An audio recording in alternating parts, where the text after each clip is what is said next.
दूसरी कहानी अहमद, ये एक सॉफ्टवेयर इंजीनियर है। हाँ, ये सॉफ्टवेयर इंजीनियर है, ये किराए पे रहता है। अच्छा। अब तो तुमने देखा होगा ये सारे मालिक मकान एक जैसे तो नहीं होते, लेकिन उनमें कुछ लोग ऐसे होते हैं कि जो किराएदार को किराएदार नहीं समझते, खड़ूस होते हैं बहुत। खड़ूस होते हैं बहुत। बस उनके लिए किराएदार ऐसा है कि बस वो रह रहा है, और जब रह रहा है तो किराएदार उनके लिए कोई अहमियत नहीं रखता। उनके लिए सिर्फ उनका किराया अहमियत रखता है कि बस उनको महीने पे किराया चाहिए। अब मैं बताने जा रहा हूं, ये जो सॉफ्टवेयर है ये अकेला रहता है। सॉफ्टवेयर इंजीनियर जो है ये अकेला रहता है, कंप्यूटर पे सारी रात अपने काम वाम करता है। कोई 1.5 साल हो गया अहमद ये इस बुड्ढे के घर में रहता है, प्रॉपर 1.5 साल से किराया ये दे रहा है। अब क्या होता है, अप एंड डाउन जिंदगी का हिस्सा है। अब जब टाइम खराब शुरू हुआ, हाँ, तो क्या हुआ कि महीना करीब आ रहा है। अब ये जो इंजीनियर है बेचारा सॉफ्टवेयर, इसके पैसे फंस गए, रुके हुए। महीने की डेट आ गई। अब जब डेट आ गई तो ये एक दिन भी ऊपर नहीं होने देते अहमद, ये मालिक मकान जो होते हैं इस तरीके का है। इस तरीके के हैं। उसने फोन किया इसको, किराएदार को, पर बोला हाँ भाई, क्या हुआ, आज तारीख क्या है? उसने बोला हाँ मुझे मालूम है कि आज तारीख क्या है। देखो ना भाई, इससे पहले तो कभी तुम्हारा किराया लेट नहीं हुआ, मैंने तो हर वक्त हमेशा तुम्हें वक्त पे ही किराया दिया है। तो हो सकता है कि मैं तुम्हें इस मंथ किराया ना दे सकूं, नेक्स्ट मंथ में तुम्हें दोनों महीने का मिला के दे दूंगा। तो वो क्या कह रहा है बुड्ढा फोन पे, कह रहा है तेरा दिमाग खराब हो गया है? अबे तुझे मालूम नहीं कि मैं किराया अपनी तारीख पे ही लेता हूं, जैसा हर दफा तू देता रहा है और इस दफा भी देगा। उसने कहा, ये सॉफ्टवेयर उससे कह रहा है, जो सॉफ्टवेयर इंजीनियर, उसने कहा कि पैसे मुझे मिल जाएंगे लेकिन उसमें थोड़ा सा टाइम लग जाएगा, लिहाजा तुम ये मेहरबानी करो, मैं 2 महीने का किराया तुम्हें एक साथ दे दूंगा। बुढ़े ने कहा देख चल, चूंकि तू मेरा किराएदार पुराना है इसलिए मैं ये तुझ पे ये रहम कर रहा हूं, समझ ले। क्यों कि जहां ये रहता है सॉफ्टवेयर इंजीनियर को, जो मकान किराए पे दिया हो, उसकी तीसरी गली में जो है वो मालिक मकान का घर है।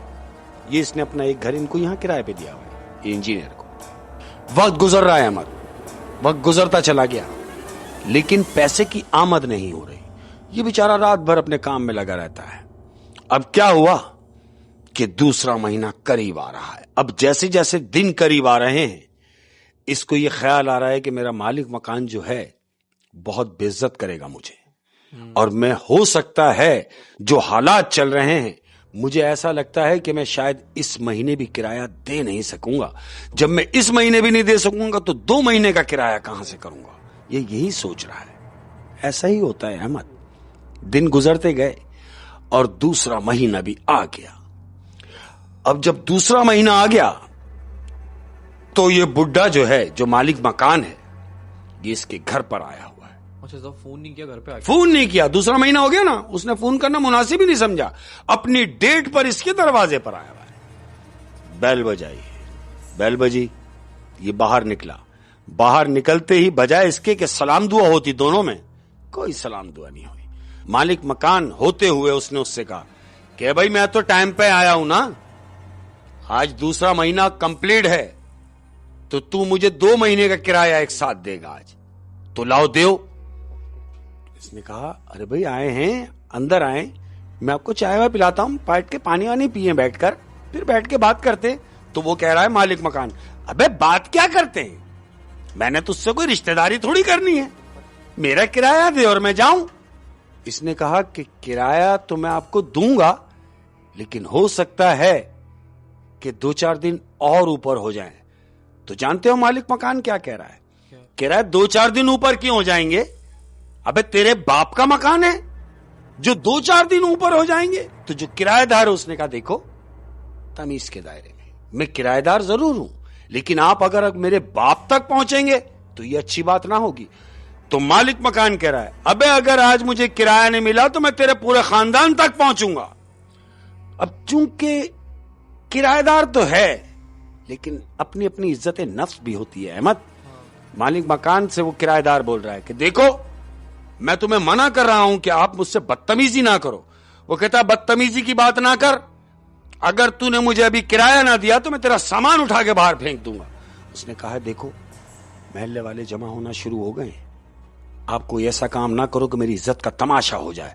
वो कहता है, तमाशा तो मैं अभी करूंगा। अहमद ये अंदर गया है, कौन? मालिक मकान अंदर गया और अंदर से जाके जो इसकी चेयर रखी हुई थी, चेयर उठा के लाके बाहर गली में फेंकी, दाड़। अब महल्ले के लोग जमा होना शुरू हो गए। शाम का वक्त, ये 4-5 बजे हैं, भी महल्ले के लोग जमा होना शुरू हो गए और इन दोनों में तकरार हो रही है। वो कह रहा है कि ना करो और वो उससे गुत्थम गुत्था हो गया। कौन? मालिक मकान किराएदार से। उसका गिरबान पकड़ के कह रहा है, मैं तुझसे कह रहा हूं कि मेरा किराया दे। वो कह रहा है कि मैंने तुमसे कहा कि 1-2 दिन लेट हो जाएंगे। बोला, लेट को छोड़, मैं तेरा सारा सामान उठा के बाहर फेंकूंगा। देखता हूं आज मुझे कौन रखता है, तेरा बाप भी नहीं रोक सकता। अहमद, ये मालिक मकान का इतना कहना था कि महल्ले वाले जमा हुए हैं और ये सॉफ्टवेयर इंजीनियर जो है, जाहिर है अपनी इज्जत किसे प्यारी नहीं होती।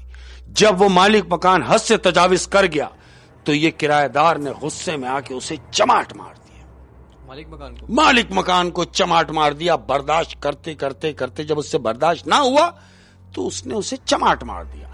अब जब मालिक मकान को चमाट मार दिया तो रहने का तो सवाल ही पैदा नहीं होता। मालिक मकान ने उसको गौर से देखा, गुस्से से कहता, मैं तुझे देखता हूं, ये कह के और वो चला गया। अब चला गया, जो किराएदार था उसने अपना जो सामान उसने बाहर फेंका, वो उसने अपने घर में रख के अंदर से कुंडी लगाई और अपने घर में जाके बैठ गया है। अब चूंकि मालिक मकान है, भरे महल्ले के सामने उसको चमाट मारा है। याद रहे कि ये जो बुड्ढा है मालिक मकान, ये साइको भी है, थोड़ा सा दिमाग से हल्का है।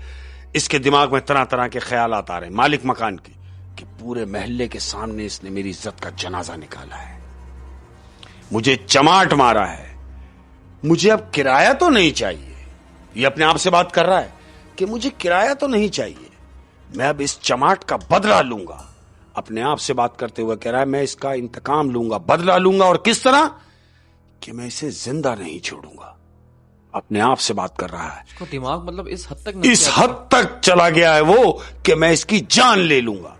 अब ये अकेला बैठ के प्लान कर रहा है कि क्या किया जाए। अहमद, शाम गुजरी, रात हुई। अब जब रात हो रही है तो 2-2:30 बजे रात को इसने क्या किया कि अपने ही घर में चारों तरफ से पेट्रोल छिड़क कर इसने अपने ही घर को आग लगाई। किसने? मालिक मकान ने अपने ही घर को आग लगा, अपने उस घर को आग लगा दी जिस घर में वो सॉफ्टवेयर इंजीनियर मौजूद है। इंजीनियर घर में है और पूरा घर जल गया। अहमद, पूरा घर जल गया, महल्ला जमा हो गया, शोर शराबा हो गया। अब पूरा घर दहक रहा है आग में। फायर ब्रिगेड आ गई, आग बुझा रहे हैं, पूरा घर राख हो गया। अहमद, पुलिस आ गई, इन्वेस्टिगेशन हो रही है। इसको बुलाया गया कि भाई तुम्हारा घर जल गया है। ये भी रोता पीटता आया है। कौन? मालिक मकान जिसने ये आग लगाई है। वो रोता हुआ अपने मकान के बाहर खड़ा हुआ धाड़े मार रहा है कि ये क्या किया। और ये मालिक मकान किराएदार को ही दोषी ठहरा रहा है कि अरे तुझे किराया अगर नहीं देना था तो नहीं देता, लेकिन तू मेरा घर तो ना जलाता। ये बात ये कह रहा है महल्ले वालों के सामने ताकि कोई इस पे शक ना करे। धाड़े मार रहा है कि मेरा घर जला दिया उसने, न जाने कहां चला गया और मेरा घर जला दिया। अहमद, इंजीनियर इसको मिला कहां? मतलब घर में मैं वहीं आ रहा था, पुलिस आई है। हाँ। पुलिस घर में दाखिल हुई है। हाँ। अब घर में जब दाखिल हुई है तो क्या देखती है कि पूरे घर की चीजें जो वो राख हुई हुई, सब कुछ जला हुआ है। मालिक मकान साथ में है पूरे घर में, पुलिस के साथ साथ। अब इसकी नजरें, मालिक मकान की नजरें उसको ढूंढ रही है, वो सॉफ्टवेयर इंजीनियर को, कि वो घर में ही था जब मैंने आग लगाई है। ये सोच रहा है जब मैंने आग लगाई तो वो घर में ही था, लेकिन वो गया कहां? अहमद, पुलिस अपना काम कर रही है, इन्वेस्टिगेट कर रही है। अब ये जो बुड्ढा है मालिक मकान, ये इसके कमरे में दाखिल हुआ क्योंकि इसको पता है कि ये इसी कमरे में बैठ के रात को काम करता था। ये जानना चाह रहा है कि वो जला नहीं जला। वो जला नहीं जला। जैसे इसने इसका कमरे का दरवाजा खोला है, क्योंकि मालिक मकान को पता था कि ये रात को बैठ के अपना काम इसी रूम में करता है, इसने दरवाजा खोला है, इसके कमरे में दाखिल हुआ अहमद, तो क्या देखता है कि कमरा जला हुआ है, लेकिन कुर्सी पर एक लाश पड़ी हुई है, जली हुई लाश। और जानते हो उसकी कंडीशन कैसी है? उसकी कंडीशन ऐसी है कि ये सोते में जला है अहमद। वो उसको उठने का मौका ही नहीं मिला। वो अपने काम करते करते काम के दौरान सो गया कुर्सी पे टेक लगा के, और वो टेक लगाने की सूरत में ही उसको आग लगी है अहमद, और वो आग ऐसी लगी कि सोते सोते वो जल गया है अहमद। ये बुड्ढा समझ गया कि ये वही है। बुड्ढे ने समझ गया वो कि ये वो जो शख्स जो कुर्सी पर जला हुआ है वो इंजीनियर है। वो इंजीनियर है अहमद। इसने कमरा बंद किया धड़ करके, और ये बाहर निकल गए। सब चले गए। महीना गुजरा, 1.5 महीना गुजरा। 1.5 महीने के बाद इसने क्या किया कि पूरे घर को डिमोलिश करा दिया उसने। पूरा घर खत्म करने के बाद नए सिरे से अपनी बिल्डिंग बनाई है इसने, उसी जगह पर। पैसा था बुड्ढे, पैसा तो बहुत था उसके पास। इसने उसी जगह पर एक और नया घर तामीर कराया, उसको खत्म करके। घर तामीर कराने के बाद घर कंप्लीट हुआ। कंप्लीट होने के बाद इसने क्या सोचा कि अब क्या किया जाए कि बजाय इसकी कि इसको किराए पर दिया जाए। इसने मुनासिब नहीं समझा। इसने अब वो जो वहां रहता था ये मालिक मकान, तीसरी गली में, इसने अपनी रिहाइश इसी घर में डाल ली। अपनी बहू और बेटी को बुलवा लिया। बहू और बेटा इसका इसी घर में इसके साथ रह रहे हैं। 2 दिन गुजरे, 3 दिन गुजरे अहमद। क्या होता है कि रात का टाइम है, को 2-2:30 बज रहे हैं अहमद। तो ये क्या सुन रहा है? इसको आवाज आ रही है उस रूम से जो उसका रूम था, सॉफ्टवेयर इंजीनियर जहां बैठ के काम करता था, कि वहां पर चेयर मूव कर रही है। चेयर मूव कर रही है, जैसे कोई चेयर पे बैठा है और चेयर मूव कर रही है, और इसको उस चेयर की आवाज आ रही है। किसको? बुड्ढे। इस बुड्ढे को। इसने महसूस किया कि उसके कमरे में चेयर चल रही है। इसने सोचा शायद मेरा वहम होगा। अहमद ये उठा है। उठने के बाद हिम्मत करके ये उस कमरे तक गया है। कमरा जाके जैसे इसने खोला है तो कोई चेयर वेयर नहीं हिल रही, सब ओके है। इसने कमरे पे नजर मारी है, सब चेंज करा दिया है, वेल डेकोरेट करा दिया है इसने, तो ऐसा कुछ भी नहीं है।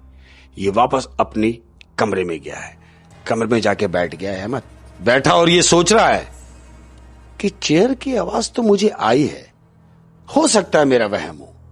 इसने ये आई गई करके ये अभी बैठा ही था, इसको फिर आवाज आती है। जानते हो काय की? इसको आवाज आई है टाइपिंग की, जैसे कोई कीबोर्ड चला रहा हो। ये भी वो इंजीनियर यूज करता था वो, उसका काम ही वही था। इसको टाइपिंग की आवाज आ रही, जैसे कि टाइपिंग कोई कर रहा हो, कोई कीबोर्ड का यूज कर रहा हो। इसने फिर महसूस किया, इसे फिर वहम हुआ कि नहीं मेरा वहम होगा। ये फिर उठा अहमद और डरते डरते ये फिर कमरे की तरफ गया है, और कमरे की तरफ जाकर ये बंद है अभी कमरा, ये दरवाजे के बाहर ही खड़ा हो गया है। आवाज गायब हो गई। ये बाहर ही खड़ा हुआ है। इसने महसूस किया कि अब इसे आवाज नहीं आ रही। ये यही सोच के अपने आप अंदरूनी एक हंसी से मेरा वहम होगा ये कह के ये वापस अपने कमरे में चला गया। रात गुजरी अहमद। दूसरा दिन हुआ, दिन गुजरा। अब दूसरे दिन की रात हुई है। अब जब रात हुई है, हस्बे दस्तूर ये अपने कमरे में बैठा हुआ है, तो ये क्या फील कर रहा है कि इसको स्मेल आ रही है जैसे कोई सिगरेट पी रहा हो। इसने महसूस किया कि सिगरेट की स्मेल, स्मोकिंग मैं तो नहीं करता और ना ही मेरा बेटा करता है। तो इसके दिमाग में यह आया कि हो सकता है कि बेटा मुझसे छुप के सिगरेट पी रहा हो, गैलरी में खड़ा होकर या कहीं भी। ये उठा, अभी इसने गैलरी में नजर मारी, कोई भी नहीं। अपने घर में घूम रहा है, सिगरेट की स्मेल मुसलसल इसे आ रही है। इसने बच्चे के कमरे की तरफ गया है, तो बच्चे का कमरा लॉक है। इसका मतलब यह है कि बेटा भी नहीं पी रहा, बेटा तो सो रहा है। अब ये उस कमरे की तरफ जा रहा है। किस तरफ? जो सॉफ्टवेयर इंजीनियर का कमरा है, वहां गया है अहमद। इसने वहां जाके दरवाजे के पास खड़ा हुआ है। स्मेल तेज हो गई, सिगरेट की स्मेल तेज हो गई अहमद। ये जैसे इसने कमरा खोला है तो क्या देखता है कि पूरे कमरे में धुआं ही धुआं। ऐसा लग रहा है जैसे बहुत सारे लोगों ने यहां बैठ के स्मोकिंग की हो। इसने देखा कमरे में सिगरेट की स्मेल आ रही है। इसने धुआं इधर उधर किया है अहमद, और धुएं से घबरा के ये कमरे से बाहर निकला और इसने दरवाजा बंद किया है। और जैसे ही दरवाजा बंद किया है और बाहर निकल के खांस रहा है, तो अपनी खांसी रोक के इसे आवाज आई है कमरे में से। जानते हो काय की? इसे आवाज आई है कि जैसे प्रिंटर चल रहा हो। प्रिंटर? प्रिंटर की आवाज आई है जैसे कोई ईमेल आई हो। अहमद इसने महसूस किया कि ये तो प्रिंटर की आवाज है। अब इसने जो दरवाजा खोला है, अहमद दरवाजा खोल के ये जैसे अंदर दाखिल हुआ है और ये देखता है तो ये पूरा कमरा उस कंडीशन में जला हुआ है जैसे वो जला था। यानी ये कमरे की कंडीशन ऐसी हो गई कि जैसे ये डेकोरेट हुआ ही नहीं। याद रहे कि ये उस कंडीशन में बुड्ढे ने इस कमरे को देखा है कि वो शख्स काम करने के दौरान, यानी किराएदार जो था, काम करने के दौरान उसकी आंख लगी, वो कुर्सी पे ही उसकी आंख लगी और वो सो गया था और उसी दौरान पूरे घर को इस बुड्ढे ने आग लगाई और वो शख्स उसी कुर्सी पे जला। ये कमरे की कंडीशन अभी सेम वैसी ही है। यानी जब ये कमरे में इंटर हुआ तो उसी इंजीनियर को कुर्सी पे बैठा हुआ पाया और वो जला हुआ शख्स काम कर रहा है। अहमद कीबोर्ड यूज कर रहा है और इससे कह रहा है, क्या हुआ? तू ये समझा कि मुझे जला के तू सुकून से रहेगा? अहमद ये डर गया है। ये जैसे डर के भागने लगा है बुड्ढा कमरे से, तो कमरे का दरवाजा बंद होता है खुद ब खुद, धड़ करके कमरा अंदर से बंद हो गया है। अब ये बात कर रहा है कौन? वो जली हुई लाश। वो जली हुई लाश इससे हम कलाम है कि तू क्या समझा, मुझे मार के तू सुकून से रहेगा? नहीं, मैं तुझे भी चैन से नहीं रहने दूंगा। तूने मुझे जलाया है। ये कहता है मुझे माफ कर दो। कहता है माफ मैं क्या कर दूं? जो काम तूने मेरे साथ किया है वही काम तेरे साथ होगा। कहता है नहीं। ये कह के इसने कमरे का दरवाजा खोला है और ये बाहर की तरफ निकला है। कौन? मालिक मकान। ये जैसे ही कमरे से बाहर निकला है तो क्या देखता है कि कमरे के बाहर इसका पूरा घर जला हुआ है। अहमद इसके पूरे घर में आग लगी हुई है। अब ये जब कमरे में देख रहा है, वापस आया, जब इसने देखा कि बाहर जाने का कोई रास्ता नहीं है, पूरा घर जला हुआ है, ये कमरे में आया वापस। जैसे ही कमरे में आया है ये कौन? मालिक मकान, तो पूरे कमरे में आग लग गई है। उसी कमरे में जिस कमरे में वो जला हुआ शख्स मौजूद है, पूरा कमरा भी जल रहा है, इसका पूरा घर जल रहा है और वो शख्स बैठा हुआ कुर्सी पे काम कर रहा है और आग लगी हुई है और बुड्ढा चीख रहा है। कोई बचाव की सूरत नहीं। वो शख्स कह रहा है कि चीखो, जितना चिल्ला सकते हो चिल्लाओ, तुम्हें आज कोई बचाने नहीं आएगा। क्यों? कि मेरी जान तूने ली सोते में। मैं सो रहा था और तूने मुझे जला दिया। लेकिन देख, मैं तो नहीं चीख सकता था, तू चीख। तुझसे जितना चीखा जाए चीख, लेकिन आज तेरी चीख कोई सुनेगा नहीं। क्यों? क्योंकि तेरी आवाज बाहर जाएगी ही नहीं। उससे इतनी बात की अहमद और पूरा घर जल रहा है। जानते हो क्या हुआ? क्या? ये अपने बहू बेटे के साथ खुद भी जल के राख हो गया। अहमद पूरा घर जला दिया। तेरी खैर। जाहिर सी बात है, अपने अंजाम तक तो पहुंचना ही था, जरूरी था। क्योंकि इसने सिर्फ किराया ना देने पे बिल्कुल उसको जला दिया।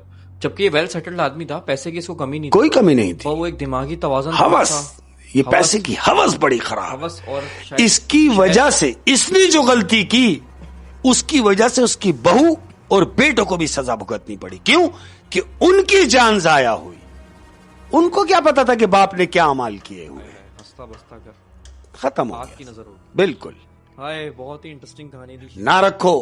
ना रखो ये पैसे पे इतना घमंड, इतना गरूर, इतना तकब्बुर और इतना जमा। क्यों? इतना जमा करके लेके क्या जाओगे? खाली तुमने सुना नहीं कि कफन में जेब नहीं होती है? अहमद कफन में जेब नहीं है। अरे कितना ही कर जाओ, सब छोड़ के जाओगे। याद रहे कि सिकंदर जब दुनिया से गया तो उसके हाथ खाली थे। खाली थे। दुनिया फतह की उसने, लेकिन हाथ खाली थे, कुछ नहीं लेके गया। तो जो भी लोग हैं, खास तौर पे मालिक मकान, ध्यान रखें इस बात का, ख्याल रखें इस बात का कि वो ये एहसास करें कि अगर वो शख्स तुम्हारे यहां किराए पे रहता है, मजबूर है तो रहता है, खुशी से कोई नहीं रहता। और किसी शख्स को भी खुशी से जलील होने का कोई शौक नहीं। कोई शौक नहीं। ये गुर्बत जलील करा देती है। हाय हाय हाय। लेकिन अक्सर मालिक मकान ऐसे भी होते हैं जो किराया माफ भी कर देते हैं, ऐसे भी हैं कुछ हैं, बिल्कुल हैं जो लेट किराया होने पे कुछ कहते नहीं, कुछ नहीं कहते, लेकिन जहां अच्छे हैं वहां बुरे बिल्कुल ऐसे। बल्कि मैं तो ऐसे लोगों को भी जानता हूं, ऐसे मालिक मकानों को बोलूंगा, बल्कि मैं जानता हूं कि जो अगर लेट हो गया तो कोई बात नहीं, बल्कि वो तुमसे पूछ रहे हैं, अरे भाई कोई मसला है तो मुझे बताओ, तुम्हारी परेशानी है तो मुझे बताओ, कोई जरूरत है तो मुझे बताओ, कर लेंगे, अरे होता रहेगा। है दुनिया में, ये दुनिया ऐसी थोड़ी चल रही है, कुछ अच्छे लोग हैं जो ये दुनिया कायम है, अच्छे और बुरे लोगों के मिक्सचर से ही दुनिया बिल्कुल ऐसे। क्या बात है शेख साहब, बहुत इंटरेस्टिंग कहानियां थी आज की, बड़ा मजा आया। Thank you. और इंशाल्लाह अब नेक्स्ट एपिसोड का इंशाल्लाह जल्दी मुलाकात होगी। और जितने भी प्यार करने वाले हैं, मैं हमेशा से मैं उनका बड़ा शुक्रगुजार हूं, और उनका बड़ा प्यार है, बड़ा मान है, खासतौर पे इंडिया से जो लोग हैं, पूरी दुनिया से जो लोग हैं, अपने कमेंट्स के हवाले से हमें आगाही देते रहते हैं। और मैंने अपनी पिछली वीडियो में भी हमने ये जिक्र किया था कि गलती किसी से भी हो सकती है, नागानी में हमसे भी हो गई होगी, तो आप हमें अपना फैमिली मेंबर समझते हुए, मैं तो कहता हूं कि आप सब मेरे फैमिली मेंबर हैं, और जब फैमिली मेंबर हैं तो घर के किसी शख्स से अगर गलती हो जाती है तो उसे सजा नहीं दी जाती, उसे माफ किया जाता है। इसी तरह उम्मीद करता हूं कि आप लोग भी माफ करेंगे। अपना बहुत ज्यादा ख्याल रखिएगा और दुआओं में याद रखिएगा। अस्सलाम वालेकुम।